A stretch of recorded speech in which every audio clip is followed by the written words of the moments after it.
आज का special show विश्व विध्वंस की ग्रहण लीला।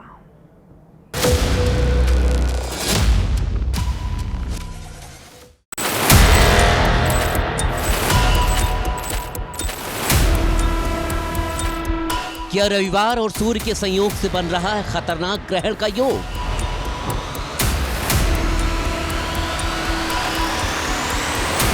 क्या चंद्र ग्रहण के बाद अब सूर्य ग्रहण से बदलेगी दुनिया की सियासत?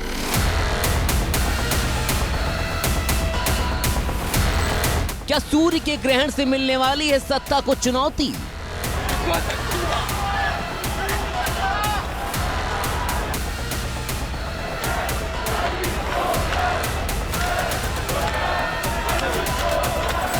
क्या ग्रहण के डबल अटैक से मचने वाली है दुनिया में तबाही?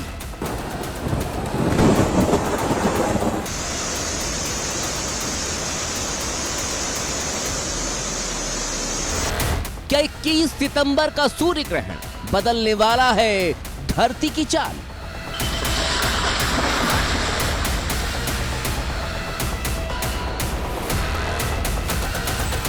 क्या अब तक जो हुआ वो सिर्फ ट्रेलर था? क्या ग्रहण का कॉकटेल कयामत का काउंटडाउन है? अब क्या होगा? क्या और भी कुछ भयानक होगा? किसी भी ग्रहण के 45 दिन तक कुछ ना कुछ घटनाएं जो होती हैं वो हमें देखने को मिलती ही मिलती हैं। देवी के आगमन से ठीक पहले लग रहा ग्रहण क्या किसी खतरनाक सूचना का संकेत है? अब जो उथल पुथल हमें दिखाई देगी वो राजनीति में दिखाई देगी। अब जो उथल पुथल होगी वो भूकंप से जुड़ी होगी और धार्मिक युद्धों से और लोगों का विरोध करते हुए सड़कों पर उतरने से होगी। जी हाँ, पिक्चर अभी बाकी है, तबाही अभी बाकी है। नवरात्र और सूर्य ग्रहण का मेल, ग्रहों का खतरनाक खेल। 7 सितंबर को चंद्र ग्रहण लगा था। अब कल 14 दिन के बाद सूर्य ग्रहण लगने वाला है।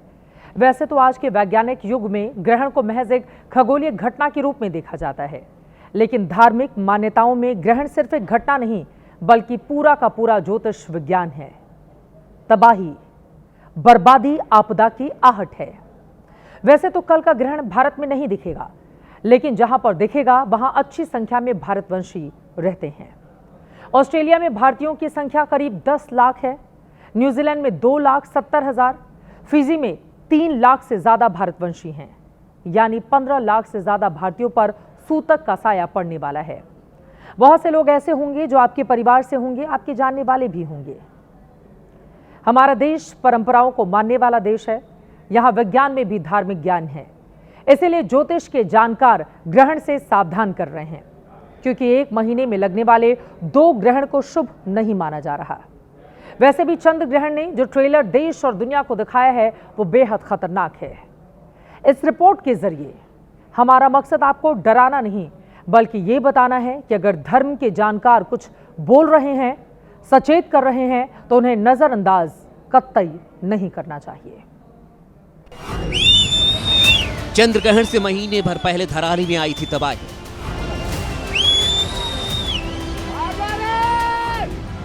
चंद्र ग्रहण के ठीक अगले दिन जल उठा था नेपाल।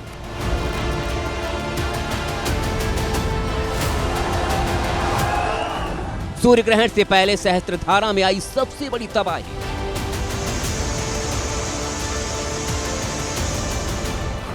सूर्य ग्रहण से पहले दुनिया के कई देशों में जली विद्रोह की ज्वाला।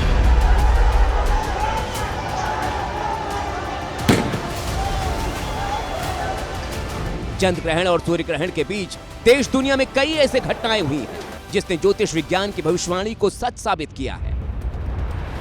15 दिन तक लगातार युद्ध की स्थितियां रहेंगी, तो ऐसी आपदाएं कल सुबह होने से पहले ही सुनाई दिखने लगेंगी। आने वाले समय में भी खराब हैं, ये तबाही का संकेत है। बहुत सावधान रहना होगा। कुछ ना कुछ ऐसा जरूर होगा जहां पर जनता जो है सरकार के सिंक में नहीं होगी। सत्ता में कोई ना कोई नेता जो है वो अपने पद से इस्तीफा देगा।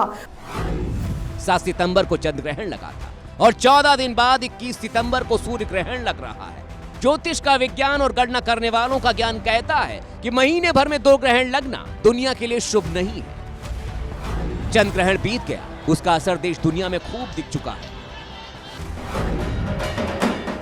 जिस वक्त देश को माता रानी के आगमन की तैयारी करनी है, उस समय दुनिया पर यह सूर्य ग्रहण लग रहा है।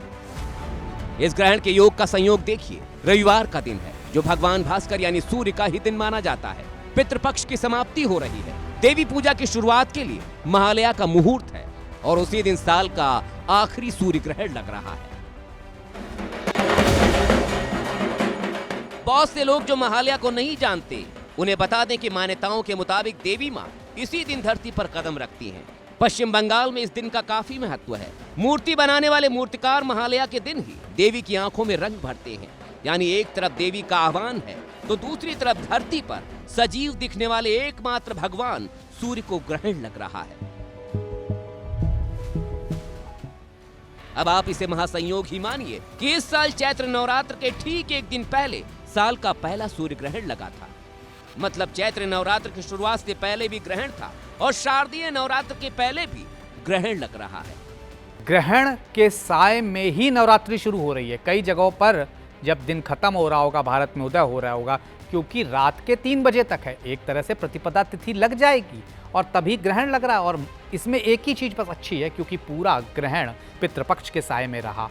अगले 15-20 दिन जो ग्रहण की वजह से खराब हैं वो तो रहेंगे, लेकिन उसके बाद इस नवरात्रि में जब नवमी दशमी तिथि आएगी, उसके बाद से स्थितियों में परिवर्तन आएगा। सुख समृद्धि, इकोनॉमी और कहीं ना कहीं स्टेबिलिटी वापस आएगी। भारत में किसी भी ग्रहण को देखने का 2 नजरिया है। पहला नजरिया वैज्ञानिक है और दूसरा धार्मिक। वैज्ञानिक नजरिया कहता है कि ग्रहण एक महज खगोलीय घटना है, जबकि धार्मिक नजरिया कहता है कि ग्रहण कोई भी हो, धरती पर उसका बुरा असर जरूर पड़ता है। क्योंकि भारत में ग्रहण को धार्मिक नजरिए से देखने वालों की संख्या ज्यादा है, लिहाजा 15 दिन में लगे 2 ग्रहण को ज्योतिष विद्या के जानकार सही नहीं मानते। एक पक्ष में 2 ग्रहण कभी नहीं अच्छा कहा गया। 2019 पे भी मैंने भविष्यवाणी करी थी, जब पौष मास में एक पक्ष में 2 ग्रहण आए थे, उसके बाद कोविड की बानगी पूरे संसार ने देखी। और इस बार पितृपक्ष में ये हो रहा है, तो निश्चित तौर पर इससे कहीं ना कहीं स्थितियां खराब हैं। 30 अक्टूबर तक भारत में, विदेशों में इसका असर खराब होगा। तमाम सत्ताएं पलटी जाएंगी, तमाम नेताओं को अपनी गद्दी खोनी पड़ेगी और जल प्रलय से लेके भूकंप और सुनामी आने वाले 20 दिन के अंदर किसी देश को क्षति पहुंचाएगा ही पहुंचाएगा। वैसे तो बहुत से लोगों का मानना है कि चूंकि ग्रहण भारत में नहीं दिखने वाला, इसलिए इसका प्रभाव यहाँ नहीं होगा। लेकिन धर्म विज्ञान कहता है कि सूर्य तो एक ही है, इसलिए ग्रहण कहीं भी लगे, इसका असर धरती पर जरूर पड़ेगा। प्रत्यक्ष या अप्रत्यक्ष रूप से प्रभावित होना तय है। वैसे भारत में सूतक काल मान्य नहीं होगा। इस ग्रहण को ऑस्ट्रेलिया और न्यूजीलैंड में रहने वाले लोग देख पाएंगे। आपका कोई जानने वाला या रिश्तेदार ऑस्ट्रेलिया न्यूजीलैंड में रहता है तो उस पर सूतक काल का प्रभाव भी माना जाएगा। ग्रहण की शुरुआत के वक्त न्यूजीलैंड में सुबह 5:29 का वक्त रहेगा। भारतीय समय के मुताबिक रविवार की रात 10:59 से ही ग्रहण की शुरुआत होगी, जो सुबह 3:24 तक चलेगा। यानी कुल 4 घंटा 25 मिनट तक सूर्य ग्रहण के आगोश में रहेगा। सूर्य ग्रहण भारत में नहीं है। सबसे पहले अगर आप गर्भवती हैं तो इसका कोई भी सूतक पातक आपके ऊपर लागू नहीं होता। लेकिन क्योंकि सूर्य देव एक हैं और खुली आंखों से वो देवता हैं जो हमें दिखते हैं, तो जब सूर्य देव को ग्रहण लगेगा तो ऐसा कैसे हो सकता है कि इसका असर भारत पर ना हो, आपकी और मेरी निजी जिंदगी पर ना हो। तो सूर्य ग्रहण भारत में नहीं है, इसका असर भारत पर भी होगा, भारत की राजनीति पर भी होगा और इसका असर से हम अछूते नहीं रहेंगे। लेकिन हाँ, जिस तरह से हम ग्रहण पे कहते हैं कुछ खाइए मत, तुलसी डालिए और थोड़ी नियमों का पालन कीजिए, वो नियम इस बार भारत पर लागू नहीं है।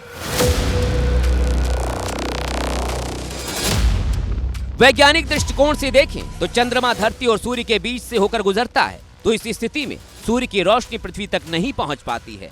इस खगोलीय घटना को ही सूर्य ग्रहण कहते हैं। तारीख 28 मार्च 2025, जगह Bangkok, Thailand. Oh my God!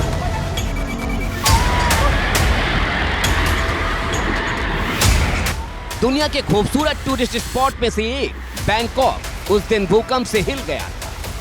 7.2 तीव्रता से धरती हिल गई। तबाही ऐसी मची कि पूरा का पूरा शहर कराह उठा। मलबे के ढेर में बैंकॉक बदल गया।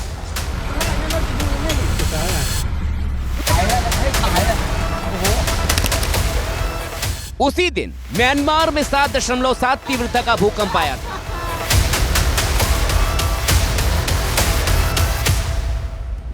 वहां से आई हर तस्वीर भयानक बर्बादी की गवाही दे रही थी। 5000 से ज्यादा लोग म्यांमार में ही मारे गए थे। ये महज संयोग था कि 29 मार्च को साल का पहला सूर्य ग्रहण लगा था और ग्रहण से पहले दुनिया के इन दो खूबसूरत देशों पर कुदरत का कहर टूटा था। धर्म और ज्योतिष के जानकार मानते हैं कि ग्रहण का असर भूकंप के रूप में आता है। प्राचीन भारत के विद्वान वराह मिहिर ने अपने ग्रंथ बृहत संहिता में भूकंप और ग्रहण के रिश्तों पर लिखा है। वराह मिहिर के मुताबिक ग्रहण से 40 दिन पहले या 40 दिन बाद के बीच भूकंप आ सकता है। कभी कभी ये ग्रहण के 15 दिन पहले या 15 दिन बाद भी आ सकता है।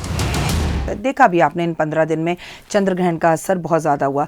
अभी क्या है कि आपके पास एक हाथ से आप टाटा कर रहे थे, अब दोनों हाथ मिलकर ताली बजेगी, तो अब जो चीज़ें होंगी वो ज़्यादा खतरनाक होंगी। ये 7 सितंबर से लेकर 21 सितंबर अगले 45 दिन तक ग्रहण का इम्पैक्ट रहता है, बट मैक्सिमम इम्पैक्ट जो है नेक्स्ट 15 डेज तक रहेगा। ज्योतिष विज्ञान में ऐसा माना जाता है कि चंद्र ग्रहण के प्रभाव काल में समुद्री आपदाएं आती हैं, जबकि सूर्य ग्रहण के प्रभाव के दौरान धरती से जुड़ी आपदाएं असर दिखाती हैं। वैसे तो औसतन एक साल में 20,000 भूकंप दुनिया में आते हैं, लेकिन ग्रहण की स्थिति में धरती का हिलना महज संयोग भर नहीं माना जाता। 28 मार्च 2025 को ग्रहण के एक दिन पहले एशिया के कई हिस्सों में भारी भूकंप आया था। पिछले साल की बात करें तो सूर्य ग्रहण से 3 दिन पहले 5 अप्रैल 2024 को अमेरिका में भूकंप आया था। 2 अक्टूबर 2024 को भारत में भी भूकंप आया था। उस दिन सूर्य ग्रहण लगा था। 21 जून 2020 को सूर्य ग्रहण के ही दिन पूर्वोत्तर में बड़ा भूकंप आया था। ये हाल के दिनों की कुछ घटनाएं जिनको ग्रहण से जोड़कर देखा जा रहा है। लेकिन ग्रहण के असर का सबसे बड़ा सबूत अभी नेपाल में दिखा, जहां चंद्र ग्रहण के ठीक अगले दिन जेनजी विद्रोह हुआ। पूरा का पूरा नेपाल आंदोलन की आग में जल उठा।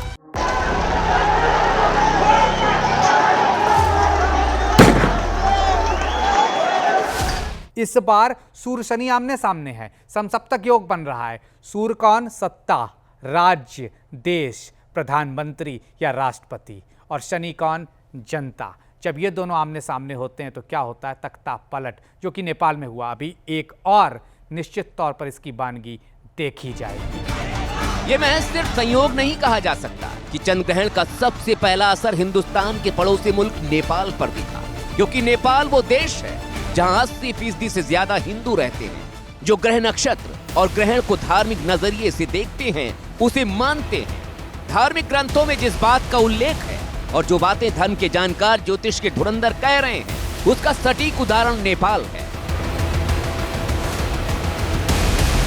जेनजी से रिलेटेड कोई विरोध सोशल मीडिया को लेकर हो सकता है, फिर से कंटिन्यू हो सकता है। युद्ध की स्थितियां अभी अंत नहीं हुआ, देश दुनिया पर बहुत प्रभाव आप देखेंगे।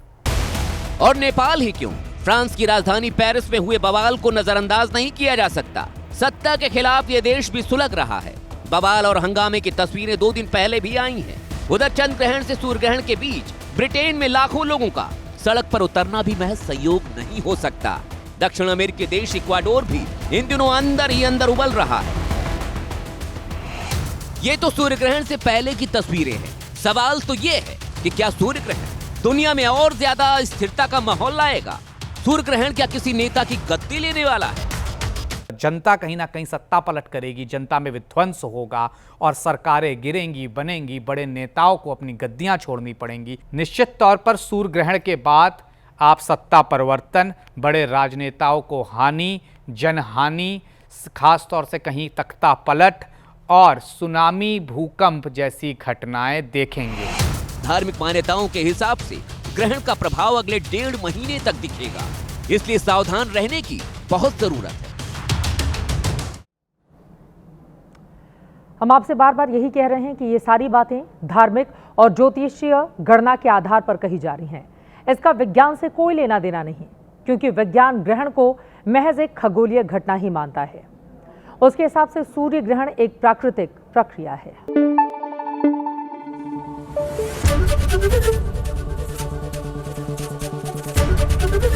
एबीपी न्यूज आपको रखे आगे।